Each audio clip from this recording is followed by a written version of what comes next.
आ गया अच्छा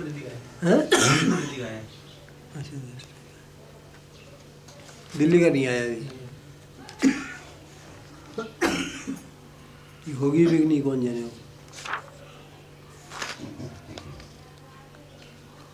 चलो अपन चलते हैं। In the second song of Ravan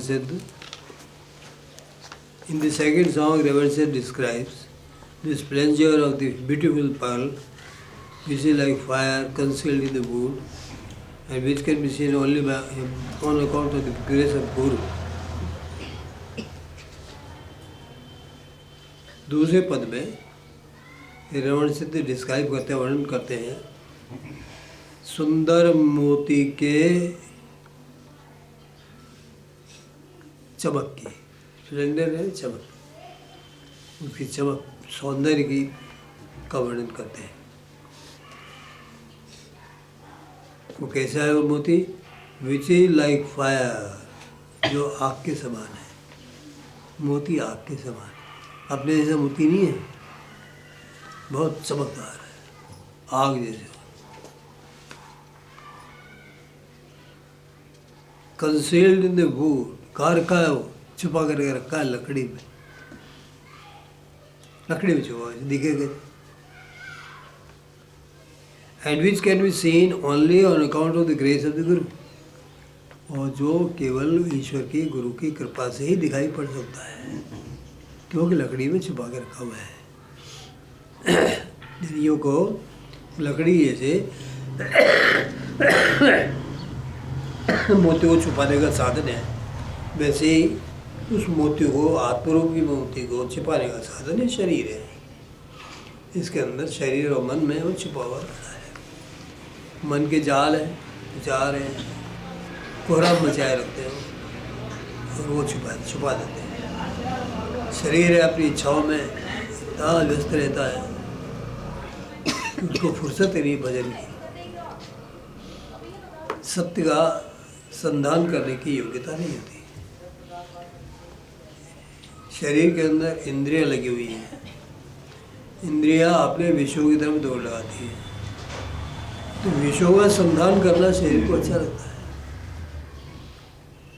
सत्य का संधान करना उसको मुश्किल लगता है। लेकिन वो तो प्रेय है, कौन सा?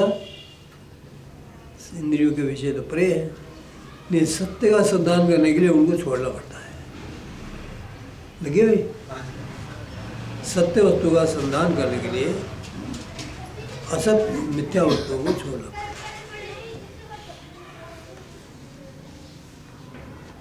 अंधकार देखना हो तो ये आंखें काम आती है, इसको बंद और कर लो तो अच्छा दिखेगा, अंधकार में रहो। एक तो अब है ज्ञान में और नेत्र भी खुले हुए नहीं है, तो हम अंधकार में बैठे ये समझते हैं अंधकार में रहने में मजा है। और हमारी आंखें बिल्ली की आंखें होती हैं, अंधेरे में देख लेती हैं, रेडियम अंधेरे में दिखाई पड़ता है, तो हमारी इंद्रियों को भी अंधेरे में दिखाई पड़ता है, अज्ञान में दिखाई पड़ता है। हमारी इंद्रियों को सारा संसार अज्ञान में दिखाई पड़ता है। जब तक वो अज्ञान है तब तक इंद्रियों का संसार अच्छा लगता है, और जब ज्ञान दशा आ जाएगी तो वे कूड़ा कचरा अच्छा नहीं लगेगा, तब सोचेंगे कोई बढ़िया वस्तु चाहिए। ज्ञान नेत्रों के सामने अच्छी वस्तु चाहिए, ये शोभा नहीं देगा। ऐसा लगेगा कि राजा के सामने कोई गोबर को चीनी मिला के परस दिया, खाएगा क्या? तो अपन भी अंदर से तो राजा ही हैं, परमात्मा का अंश है, लेकिन प्रकृति का कूड़ा कचरा खाने के लिए विवश हो रहे हैं। मन और शरीर हमारा अज्ञान में भरा हुआ है, इसलिए हम करें तो करें क्या। और सुझाव भी देखो, समझा भी तो समझ में नहीं आता, तो उसके लिए उपाय है, भजन करो, वो नेत्र खोलो, गुरु कृपा हो, नेत्र खुले तो सारा अंदर का दूसरा संसार दिखाई पड़े, तो आपके लिए फिर सब चीज़ें सहज हो जाए। कब सहज हो जाए? जब आप अंदर की चीज़ें देखो, बाहर की चीज़ों की तरफ जाओ मत, तो नहीं तो वो पुरानी अभ्यास आपको वापस ले जाएंगे, पुराना अभ्यास वापस ले जाएंगे। नए दर्शन होने के बाद भी यदि आप पुराने अभ्यास नहीं छोड़ोगे, पुराने विचार नहीं छोड़ोगे, उसी तरफ दौड़ लगाने की प्रवृत्ति बनी रहेगी, तो आपका नया ज्ञान ओझल हो जाएगा, आपसे चला जाएगा, फिर पकड़ में नहीं आएगा, क्योंकि आप इसके लिए योग्य साबित नहीं हुए। फिर हम उस ज्ञान को दोष नहीं दे सकते, गुरु को भी दोष नहीं दे सकते, क्योंकि वो तो देते ही देते हैं, लेकिन उसके साथ में हमारे लिए आवश्यक है कि हम उसके लिए ग्रहण करने के लिए योग्य बने। इसमें क्या दिक्कत है? हम योग्य बने, बनना चाहिए, योग्य बन के उसको धारण करो उस चीज़ को। शेरनी का दूध किस बार रहता है? कहाँ? सोने के बर्तन। तो आप सोने के बर्तन दो, सोने के बर्तन उसे रखो, तो आपके लिए वो ज्ञान टिकेगा, नहीं तो चला जाएगा, संसार में वापस आ जाओगे, चमक छोड़ी आ जाएगी, और आपसे फूल गया तो चमक वापस चली जाएगी। फूलते ही चमक गई, क्यों? उसको अहंकार सुहाता नहीं है, अहंकार दरवाजा बंद कर देता है, और फूलने से अहंकार तो होता है, फूलने का मतलब क्या है?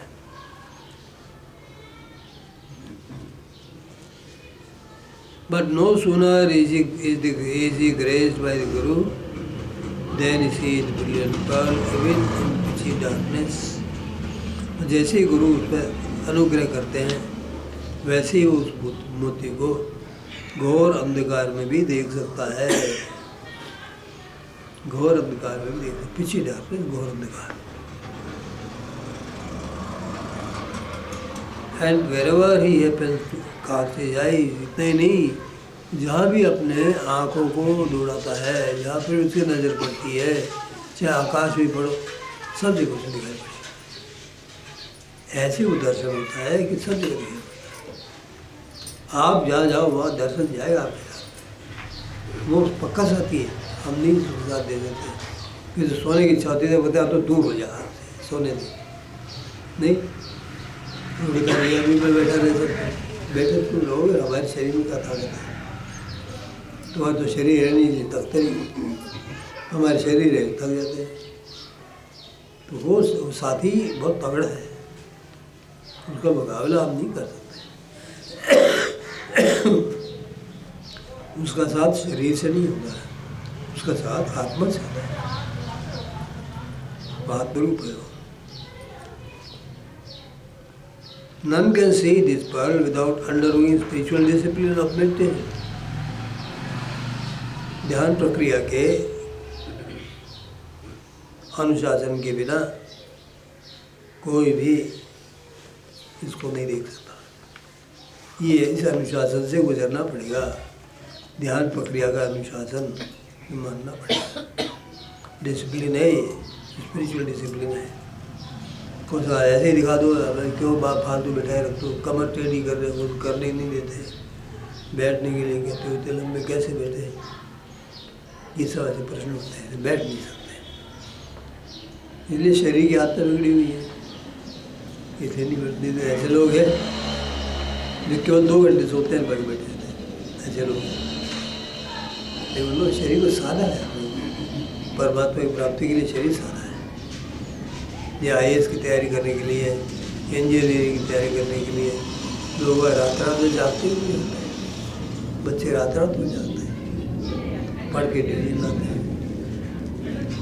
ऐसे विद्यार्थी लोग होते हैं, रात में पढ़ते हैं, हमने देखे ऐसे विद्यार्थी।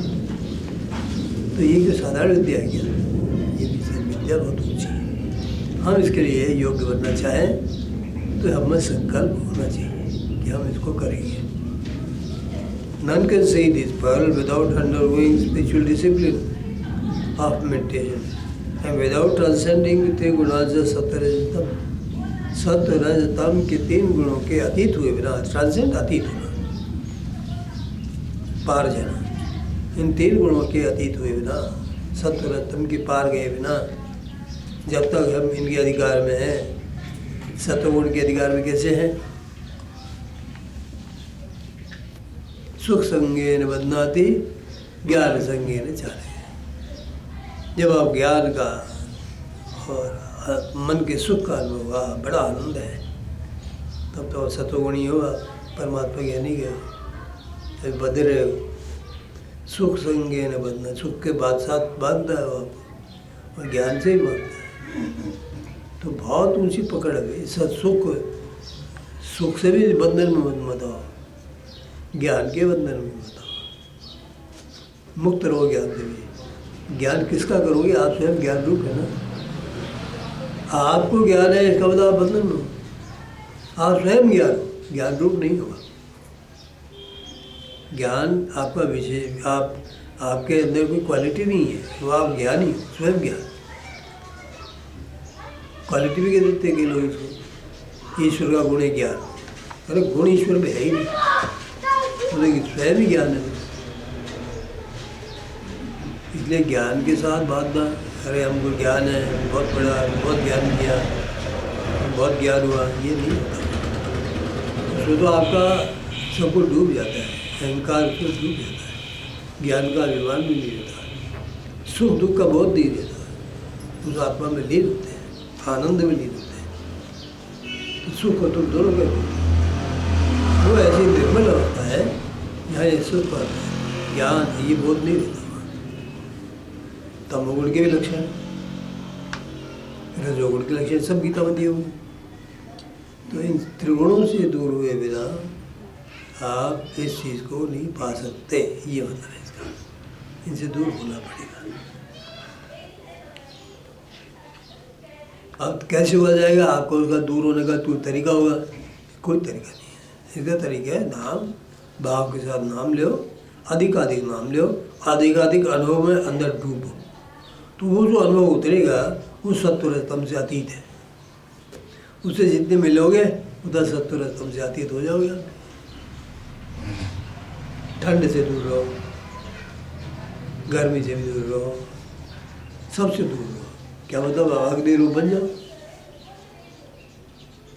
तो अग्नि को कौन सी गर्मी से दूर रहना पड़ेगा, कौन सी ठंडक से दूर रहना पड़ेगा? अग्नि है। बस जब आप चैतन्य रूप बन जाओगे तब आपको कोई ज्ञान नहीं प्राप्त करना पड़ेगा। अब अज्ञान से नहीं निपटोगे, अंधकार से नहीं निपटोगे, संसार आपके सामने नहीं आएगा, सुख दुख आपके सामने नहीं आएंगे, क्योंकि उसको आत्मा की गुण ही नहीं। उस अवस्था में जाने के लिए नाम, अधिकतर नाम और भाव से नाम लेना, दीर्घ काल से नाम लेना, जो अनुभव का संचय हो उस अनुभव से एक होते रहना, एक हो, उससे एक हो। आप उसमें जितने डूबोगे उतना त्रिगुणातीत हो जाओगे अपने आप, क्योंकि आप त्रिगुणातीत हो तब चले जा रहे, तब हो गए। आप अपनी मर्जी से कोई नहीं हो सकता। किस्मत, किसकी ताकत है कि त्रिगुणातीत हो जाए? परमेश्वर से जिससे मिलोगे, भूलोगे, तो उसका गुण आप पा जाएंगे, तब आप आपको ये सब गौन करने की बजाय अधिकतर भजन करना चाहिए। हम त्रिगुणातीत हैं, हमें कोई चीज़ दुनिया की नहीं चाहिए, ऐसा मत कहो। जीव को सब चाहिए।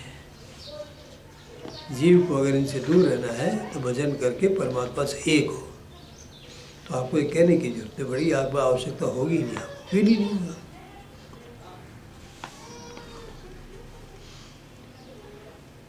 Then neither in rising nor in setting of the sun of reality in the form of the Buddhist pearl, यह मोती के रूप में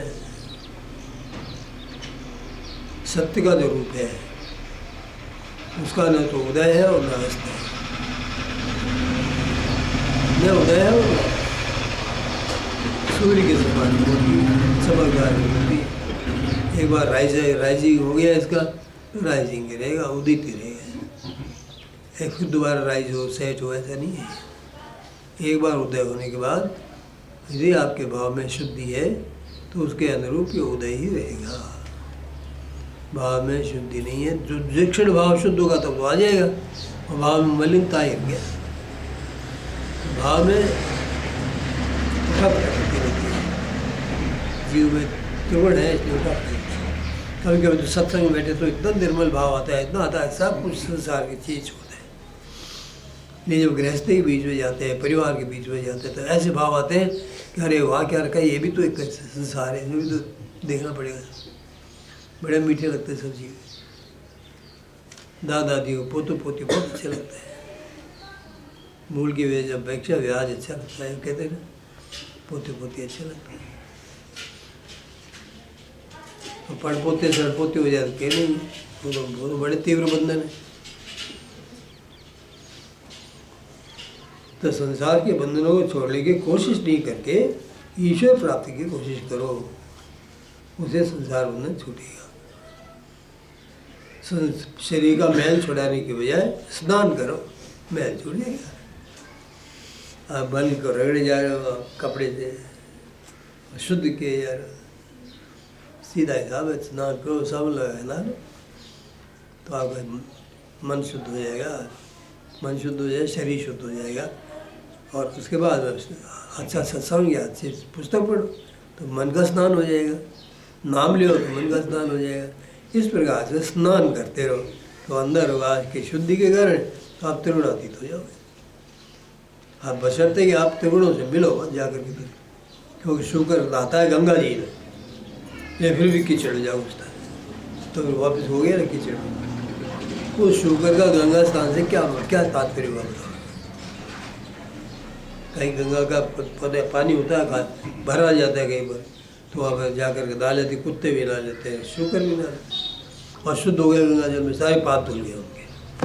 ये प्रवृत्ति कैसी रही, वो आकर के गोविष्ठा दी तो विष्ठा खा गए, और कीचड़ दिया कीचड़ लेट गए, क्या शुद्धि हुई बताओ। इसी प्रकार से मनुष्य को भगवान का भजन करने में दूसरी बात ध्यान में रखने की, ईश्वर का भजन इतना करें कि वो अंतःकरण में समा जाए और हमारे संसार में घुसने की इच्छा न हो।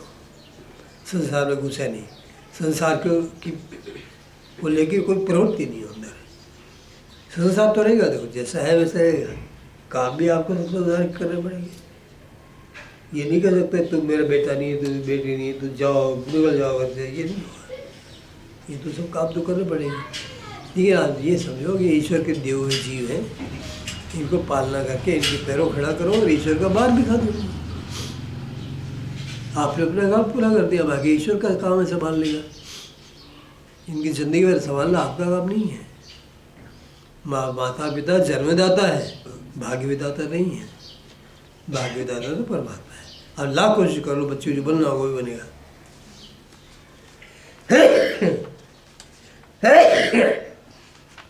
माता पिता बहुत चाहते हैं कि बड़ा अच्छा अधिकारी बन जाए, बहुत ऊंची पोस्ट पे चला है, बच्चे में एक तो योग्यता नहीं हो,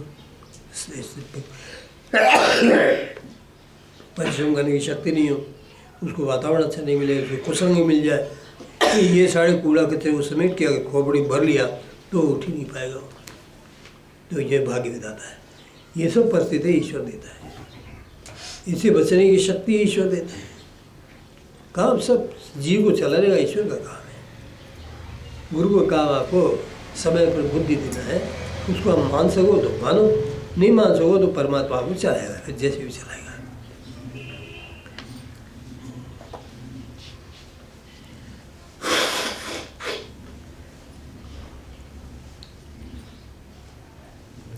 Which is beyond all scriptural knowledge। वो मोती, वो सूर्य के समान चमकता हुआ मोती कैसा है वो, जो सारे शास्त्र के ज्ञान से अलग है। सारे शास्त्र के ज्ञान वहाँ असफल हो जाते हैं। किसी ने उसका वर्णन किया नहीं, वर्णन किया तो दूर दूर से किया, लेकिन उसका अनुभव कोई नहीं दे सकता। जैसे मैं कहता हूँ, कौन है, सूर्य बड़ा चमकदार है, हो गया वर्ण, लेकिन आपको मैं दे सकता हूँ ये सूर्य। इस प्रकार से मैं कहूँ आत्मा चैतन्य है, उसका प्रकाश बड़ा सुंदर है, बड़ा आनंददायी है। इससे आगे क्या बता सकता हूँ मैं। वो शरीर में वो आनंद कैसे बैठता है, मन के अंदर कैसे आनंद भरता है, कैसे आपके चित्त को प्रफुल्लित करता है, ये तो अनुभव करने वाले ही जानेगा, दूसरे कह जाने बताओ। तो खुद करके देखना चाहिए, तभी इसका पता लगता है। सुनो से नहीं बातों से जो धर्म चलते हैं वो अज्ञानियों के धर्म है। हमारे बाइबल में लिखा है, इसलिए हम ऐसा मानते हैं। सांप ने एडम और ईव से कहा, देखो इस बगीचे के फल मत खाना, नहीं तो तुम पतन में गिर जाओगे। उनसे कहा गया ये सांप कौन था? ये एक संकेत है कामवृत्ति का। वाह, ये कैसे हो सकता है? बाइबल में लिखा है, बिल्कुल सही है। उस समय सांप बोलते थे, सांप बोलते थे लोग, ऐसे अंधविश्वासी क्रिश्चियंस लोग सांप बोलते थे। बाइबल में ऐसे थोड़ी लिख दिया किसी ने, और उसका प्रमाण नहीं है कोई भी है, सिवाय अंधश्रद्धा के।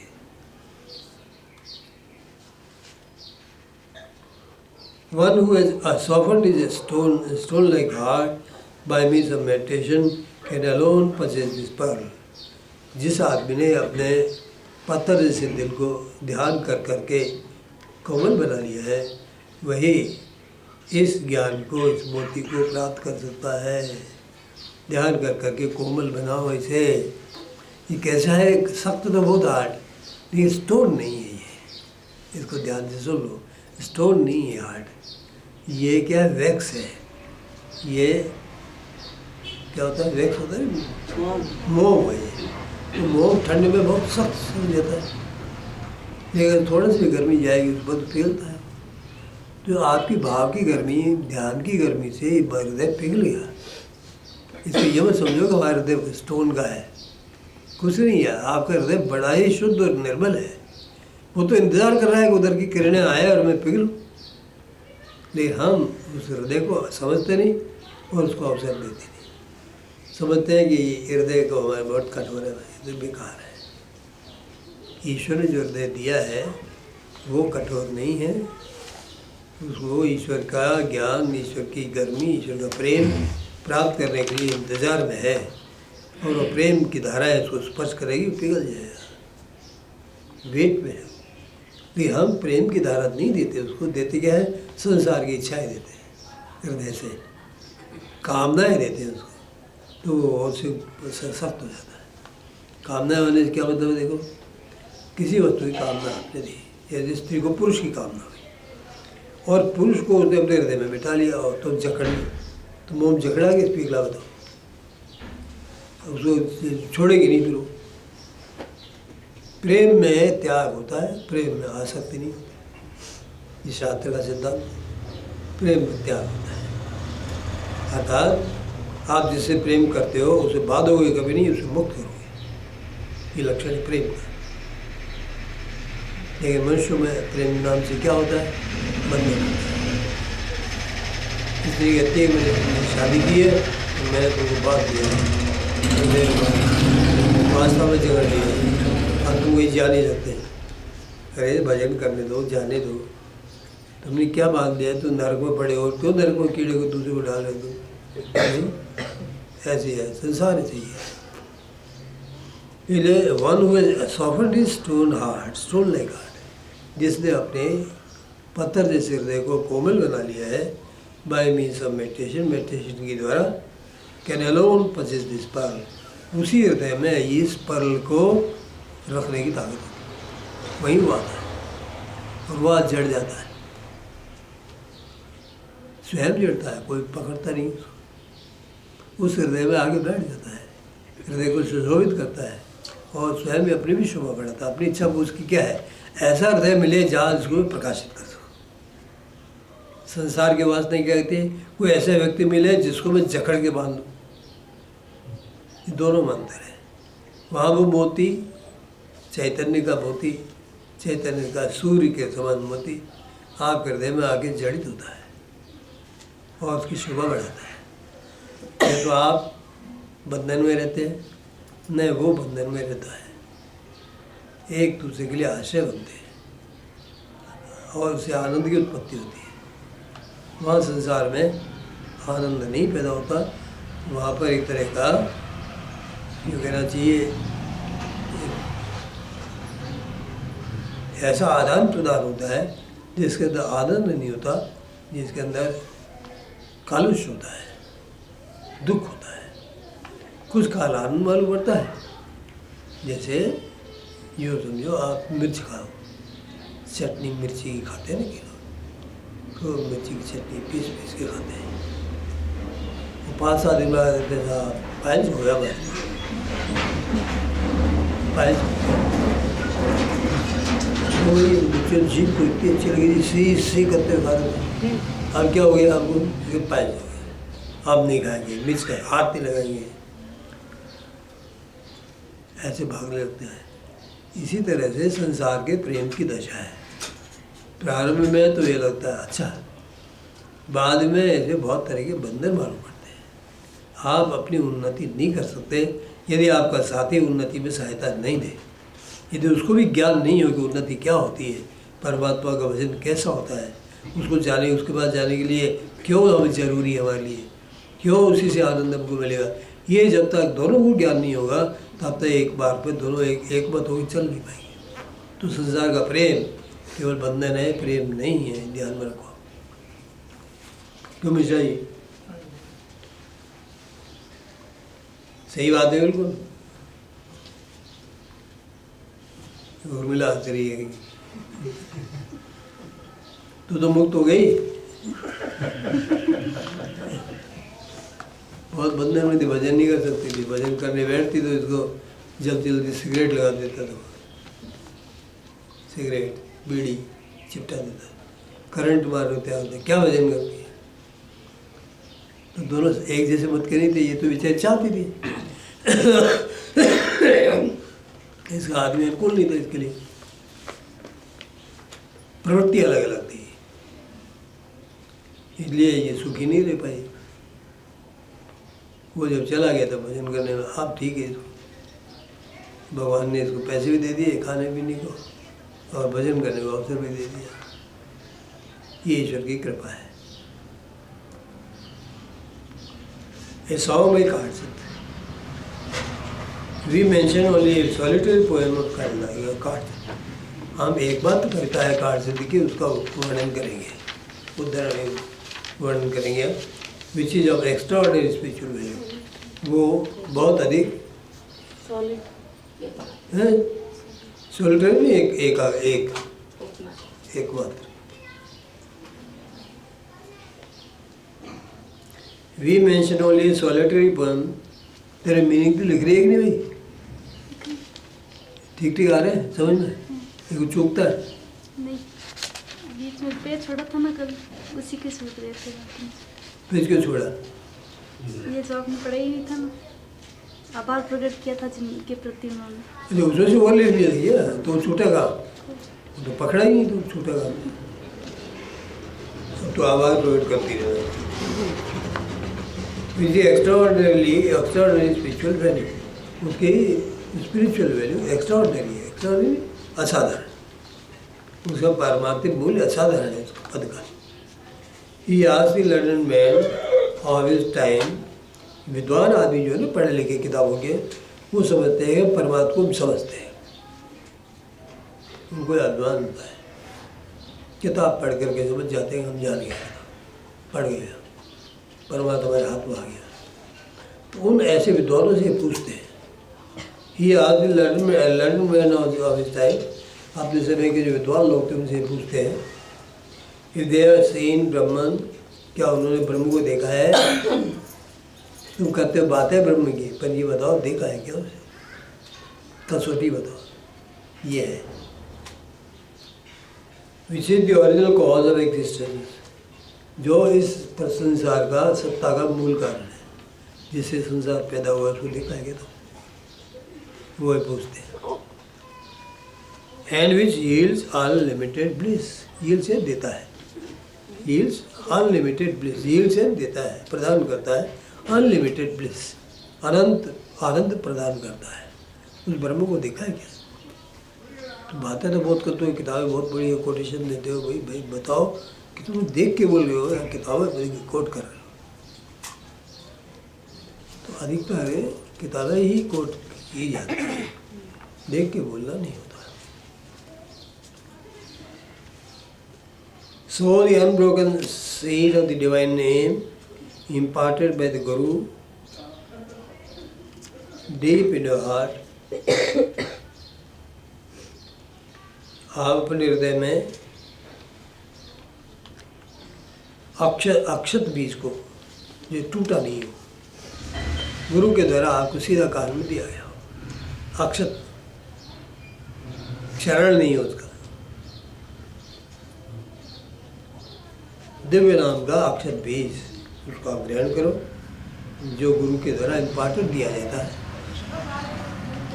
उसको गान धारण करो डीप इनर हार्ट, अपने हृदय की गहराई में उसको धारण करो, गहराई में रखो उसे, वहाँ रखो।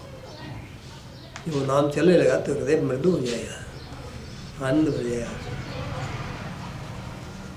जैसे मेंढक को गुदगुदी चलाओ तो कैसे मजा आता पेट में, देखा होगा कभी? मेंढक को आप गुदगुदी लो तो उसको मजा आया, अपने को मजा आया, पेट बड़ा कोमल होता है उसका। ऐसे हृदय में भी आनंद आता है। नाम जो भाव जो प्रेम से लेते हैं तो मेंढक का पेट है वो गुदगुदी आती है, इतना आनंद आता है। नहीं आता? जिसको आनंद आता है वो तो समझता है इस बात में कैसा आनंद होता है ये। So this unbroken seed of divine name imparted by the Guru deep in your heart, गहराई बनी, कान में रखा और कान तक गया, आगे गया ही नहीं हो, दिल में नहीं स्वीकार हुआ, सुन लिया। तो ऐसा होता है ना, कई बार बहुत से लोग बोलते हुए चले जाते हैं, आवाज़ें तो आती हैं, दिल में नहीं आती। तो क्या होता है, उसका रास्ता दूसरा है। कौन सा रास्ता दूसरा निकालने का रास्ता कौन सा है? एक कान से सुना, दूसरे निकाल दिया। भगवान दो कान दिए, इसीलिए दिए, जो चीज़ पसंद नहीं हो दिल में मत ले आओ, एक कान से दूसरे। कितना बढ़िया काम किया भगवान। और जो चीज़ आपको गहराई में ले जानी हो, दिल में बैठा लो सुन के। तो इतना उपकार किया भगवान ने भी, दिल बहुत काम की चीज़ तो दिल में धारण करो। एक कान से दूसरे कान का रास्ता नहीं हुआ, वो तो रास्ता बंद हो जाता। दाहिने कान से दिया गया नाम सीधा दिल में जाता है, क्यों? प्रेम होता है तो दिल प्रेम ग्रहण करता है। जो गुरु के साथ आनंद से प्रेम से इस नाम को लेगा वो हृदय में जाएगा, और कहाँ जाएगा? एक से दूसरे कान में जाएगा नहीं, इधर से निकल कर रहता है नहीं। आई स्पीक लॉजिकली, बिल्कुल तर्क संगत बात है।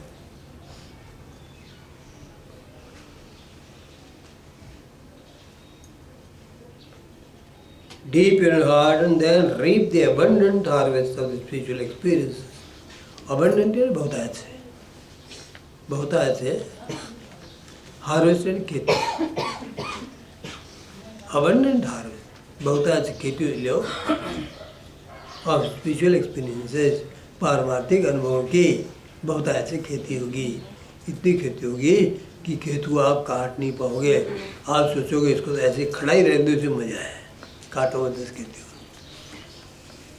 ऐसा मजा है उस खेती में, उसको देखने में मजा है। और वो खेती आपसे अभिन्न हो जाएगी तो कहाँ काटो, अभिन्न हो जाएगी आपसे, काटो कैसे? वहाँ खेती में जो कुछ दृश्य दिखाई पड़ेंगे आपसे अभिन्न हो, वहाँ काट के गाना हो, काट खोगे। इसलिए आपको अनुभव भाव और प्रेम के कारण हृदय में उत्पन्न हो गए और उसमें भरपूर खेती होगी, खूब अनुभव आएगी फिर आपको। कि हम कभी क्या करते हैं, भाव और प्रेम हमें नहीं रुके रह गए, हम उसको यंत्र के रूप में करते हैं। कैसेट आदि नाम लेती रहती है और हम सब्जी बनाते रहते हैं।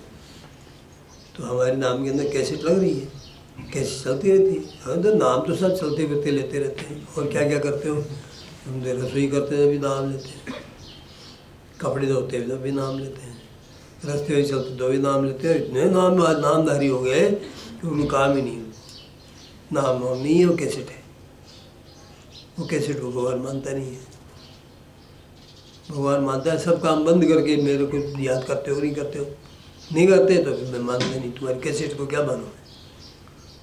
भाव और प्रेम से मेरे को टाइम दो, अलग से मेरे लिए अपना समय दो। कहीं मुझसे कहते हैं हम तो नाम तो चलते चलते फिरते फिरते चलते फिरते रह जाते। तो मैं कहता हूँ ईश्वर भी आपको चलते फिरते कर देगा, चलता करेगा वो, फिरते आप रहना फिर आपको चलता करेगा। ढंग से उसको मानो नहीं तो आपको क्या लाभ मिलने वाला बताओ, घाटे में रहोगे ना।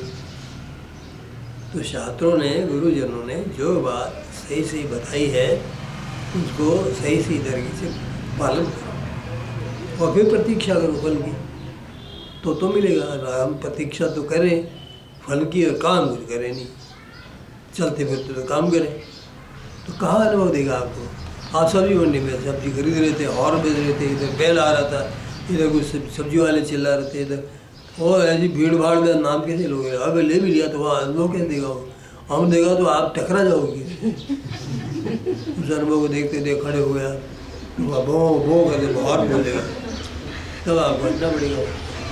आप कहोगे हमारे अनुभव आ रहे थे क्यों हटाते हैं। ऐसी प्रैक्टिकल बातें मत करो। प्रैक्टिकल बात यह है कि आप जहाँ शांति से अनुभव ग्रहण कर सकते हो वही नाम शांति से बैठ के लो। संसार नाम लेने की जगह नहीं है। आपको नाम का अभ्यास हो जाएगा तो अपने आप चलेगा ये, लेकिन आप उसको तो चले नहीं देते और कहते हो नाम लेते रहते रात दिन, तो चलते फिरते लेते। ये उन लोगों का काम है जो आलसी है और जो ईश्वर के नाम को महत्व नहीं देते। वो लोग ऐसा कहते हैं तो उनको परिणाम भी नहीं आते। वो कहते हैं हम तो नाम लेते हैं, हमको हमारे हमको सहायता मिलनी चाहिए। कोई सहायता तो दे सकता है उसको, सारी पृथ्वी को जो आकाश में लटका रखा हो उसको सहायता देने में क्या दिक्कत है। पर तुम्हारी भी तो कमी है ना, तुमने कहाँ उत्सर्ग किया अपने आप को उसके लिए, अपने जीवन को बचाया है तुमने, संसार के लिए इसके अपने जीवन की रक्षा की है, संसारी जीव ध्येय प्रमुख रखे हैं तुमने, परमात्मा के लिए उत्सर्ग कभी नहीं किया। तो आप उसे कैसे आकांक्षा करते हो तुम्हारे लिए सब कुछ काम करेगा। भगवान से पैर दबाएंगे आपके, क्यों सत्यान जी है ना, भगवान सेवा करते हैं उनकी, आगे पीछे आगे पीछे और घूमते हैं आगे पीछे घूमते हैं, ये भी ठीक है, सेवा भी कर देते हैं। लेकिन कैसे भक्त होगी जो खूब चलते फिरते नाम लेते हैं, उनकी सेवा तो नहीं हो सकती। उनको तो दोष लगेगा, दोष के कारण उसको परिणाम भोगने पड़ेंगे कि ईश्वर के लिए आप उचित व्यवहार नहीं कर रहे हो। नाम ईश्वर का रूप है, उसके साथ आप उचित व्यवहार नहीं कर रहे हो, उसके साथ अवहेलना का व्यवहार कर रहे हो, तो आपको सुखद परिणाम कैसे मिल जाएगा। ये ध्यान में रखने की बात है। तो नहीं लग रही क्या बात, सही सी बातें हैं। ये पुस्तक ही ऐसी बड़ी प्रैक्टिकल चीज़ है सारी। So the unbroken seed of divine name and imparted by the Guru is deep in your heart, and then reap the abundant harvest of spiritual experience, says he. He asks us to discern the 6 formidable mountains in the form of 6 enemies. वो कहते हैं कि 6 बड़े महान पर्वत हैं, formidable है ना, भयानक। डिसर्न यानी देखना। He asks us to discern the 6 formidable mountains. 6 बड़े भयानक पर्वत अंदर है। In the form of 6 enemies of man. आदमी के 6 दुश्मन हैं अंदर। पर्वत किस तरह से उल्लंघन करना बड़ा मुश्किल होता है उनका, इसलिए अनुलंघ है वो पर्वत। हमको लगते हैं हमारे हिस्से हैं वो, काम क्रोध मत लोभ मोह हमारे हिस्से हैं, हमारा अहंकार नहीं है, ये हमारा स्वाभिमान है। हम कैसे सहन कर सकते हैं इस बात को। स्वाभिमान नहीं है, पर्वत है, इसको उल्लंघन करके जाना पड़ेगा। इस पर्वत को लेवल करना पड़ेगा। पर्वत नहीं है लेकिन फिर भी पर्वत हो जाता है। नेमली डिजायर, एंगर, क्या कौन कौन से हैं 6 एनिमीज पर्वतों के रूप में। इच्छा, संसार की इच्छा है। इन्फेचुएशन, प्रमाद, मोह, मोह होता है। वस्तु से, व्यक्ति से, घर से, परिवार वालों से मोह ममता होती है। मोह ममता नहीं होकर के उनके प्रति आप अपना कर्तव्य करो बस, और फिर ईश्वर को बाकी टाइम ईश्वर को दो। मोह प्रेम उससे करो, संसार में अपना कर्तव्य करो। इन्फेचुएशन, ग्रीड, लालच, एरोगेंस है, घमंड, जेलसी, जेलसी ने ईर्ष्या, ईर्ष्या। ये जो 6 पर्वत खड़े हैं इनको पार करके जाना बहुत मुश्किल है। लंकनी जैसे समुद्र के बीच में थी ना एक राक्षसी, हनुमान जी पार करके जा सकते थे, जो उसके पार जाता उसको खा जाता। तो मंदिर के समुद्र में 6 पर्वत खड़े हैं, इसको पार करके जाना हो तो आपको उल्लंघन करना बड़ा मुश्किल काम है। ईश्वर का नाम लेने से आप पार हो जाओगे, आपको डरने की जरूरत नहीं है। ईश्वर का नाम खूब लो तो आपको पार होने के लिए वो मदद कर देंगे। आप तो क्या पार होगे इनसे? शक्ति आज जीव में नहीं है, जीव में शक्ति ईश्वर से मिलेगी। ईश्वर पर निर्भर होके पूरी तरह उसको समर्पित होके और आप उसका नाम लो, उससे सहायता मांगो तो आपको इन 6 पर्वतों को पार करने में वो आपकी मदद कर देगा। By listening to unstruck sound, ये जो नाद सुनाई पड़ता है ना, ये नाद में रम जाओ तो आपको 6 पर्वत आके डूब जाएंगे इसी में, पता ही लगेगा कहाँ गए सकते, फिर आपको पार करने को रहेगा ही नहीं। नाद का अनुभव लो, नाद का अनुभव आया तो उसमें रम जाओ तो आपका मन उसमें पिघल जाएगा। और मन के अंदर ही 6 पर्वत हैं तो सारे पर्वत मन से तो उसमें पिघल जाएंगे। ये सबसे अच्छा आसान तरीका है। Sound and the words which might come out of them, और इन नादों से जो अनुभव शब्द निकलेंगे बाहर, उन शब्दों से आपको पार होने में मदद मिलेगी। And above all by looking in the form of God, और सबसे बड़ी बात ईश्वर का स्वरूप दर्शन होने लग जाए, आपका रूप दर्शन उसका होने लग जाए, उसके वो देखते रहो तो चटपट पार कर देगा। उसको देखने से वो आप खींच लेगा, आपके अंदर हृदय में आ जाएगा, आवागमन हो जाएगा तो आप ईश्वर रूप बन जाओगे, तो उसको फिर आपको पार करने में मदद मिल जाएगी। Which is unknown, unknowable to the world, जो संसार के लिए अज्ञात है और अज्ञेय है, जाना नहीं जा सकता। ऐसे उस ईश्वर को ये सामने आ जाए आपके, उसका अनुभव आने लग जाए, उसको निरंतर देखो। ये नहीं कि आज हमको ये काम है इसलिए अब छोड़ते हैं। अगर वो अनुभव आया तो छोड़ो, बस छुट्टी ले लो सर्विस से बनी महीने भर की, जाओ मत, इस अनुभव को ले लो, इसको स्थायी करो, ये ज़्यादा मूल्यवान है। या वो अनेक संसार गिफ्ट में दे सकता है, वहाँ जाके क्या ले लोगे?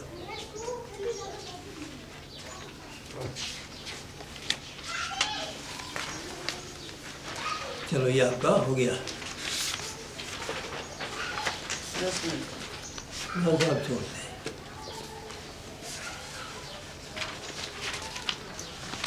ये कल चैप्टर आएगा, बड़ा अच्छा है ये भी, ये सारे चैप्टर बढ़िया हैं। अब प्रैक्टिकल बातें हैं सब।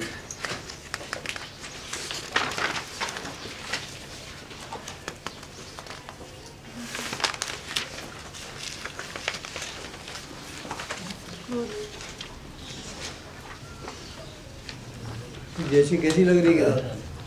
अच्छी लग रही है? मेरे को भी अच्छी लग रही है।